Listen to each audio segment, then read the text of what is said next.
Ou si un shabab demandait quelque chose d'impossible ou illogique. Un bête exemple, mais je sais que alhamdoulilah, il y en a qui ne le font pas, hein, c'est rare, mais les savants ils en parlent. Que quelqu'un dit Allah, donne-moi une vie éternelle sur terre.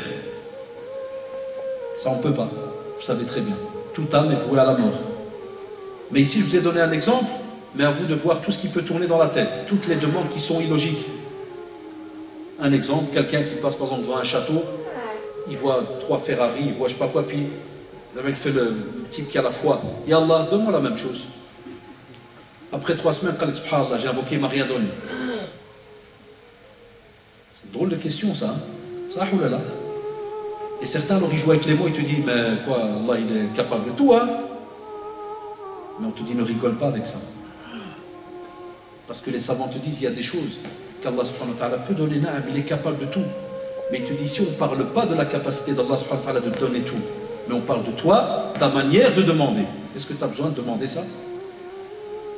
La manière que tu as employée, de venir de voir la grande villa, et Allah, donne-moi la même chose. Qu'est-ce qu'il y a derrière l'intention? Parce que comme disait savant, il peut arriver demain ou après-demain, tu tombes peut-être un jour sur une valise ou quelque chose, ou n'importe où. Tu as aidé quelqu'un, c'est un milliardaire, et il te donne, machallah, un chèque vide. Il te dit, vas-y, remplis ce que tu veux. Tu auras peut-être 10 fois ce que tu as vu hier. C'est vrai ou pas? Bon, là, tu peux avoir 10 fois de ce que tu as vu. Mais on te dit, s'il te plaît, reste logique dans ce que tu vas demander. Et le reste, comme vous le savez, mais ça se passait au temps, hein, souvent les bédouins, ils venaient des fois, ceux qui n'étaient pas musulmans, ils venaient des fois taquiner, ou bien certaines religions en ce temps-là, hein, au temps du prophète, ça venait taquiner en disant, ressuscite les morts, fais ceci, fais cela. Ça, on sait très bien que c'est un manque de respect vis-à-vis d'Allah, subhanahu wa ta'ala. Ou si, par exemple, invoquer Allah pour une chose qui est déjà statuée dans le Coran et la Sunna. C'est comme si toi, par exemple, tu viens et tu dis à Allah, mais les musulmans en enfer et met par exemple les autres au paradis. On va te dire c'est des invocations qui n'ont pas lieu d'être.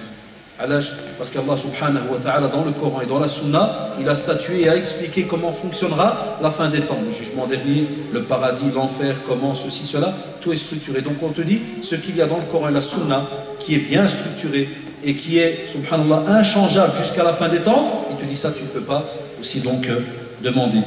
Et ça de nouveau, shabab, ça peut arriver dans certaines questions. Quelqu'un pourrait me dire, mais non, c'est quoi ce point qu'il vient de citer, il a l'air... Non, ça peut arriver, par exemple, pour quelqu'un qui pose souvent la question des fois, comme il se passait au temps du prophète sallallahu alayhi wa sallam. L'autre perdait son père qui était dans le shirk total, il n'a jamais accepté le prophète sallallahu alayhi wa sallam. Donc vous voyez où est-ce que je veux en venir, il ne l'a jamais accepté. Fait Allah, demande au prophète, mais Allah, qu'il fasse que cette personne entre au paradis. On sait très bien que l'oncle du prophète sallallahu alayhi wa sallam, jusqu'à la dernière seconde, n'est-ce pas? Regardez quelle belle éducation Allah subhanahu wa ta'ala va nous donner par le biais du prophète sallallahu alayhi wa sallam. Est-ce qu'il va entrer au paradis? Est-ce qu'il va entrer? Non. Alors qu'il a aidé, sauvé, resté aux côtés du prophète sallallahu alayhi wa sallam jusqu'au bout. Là qu'il y a des règles qui ne changent pas. Les munafiqin, les hypocrites qu'il y avait, Abdullah ibn Ubay ibn Saloul, la tête des hypocrites. Le prophète sallallahu alayhi wa sallam, c'était quelqu'un de chaud, machallah, de doux. Vis-à-vis de l'humain, il était très doux. Sallallahu alayhi wa sallam.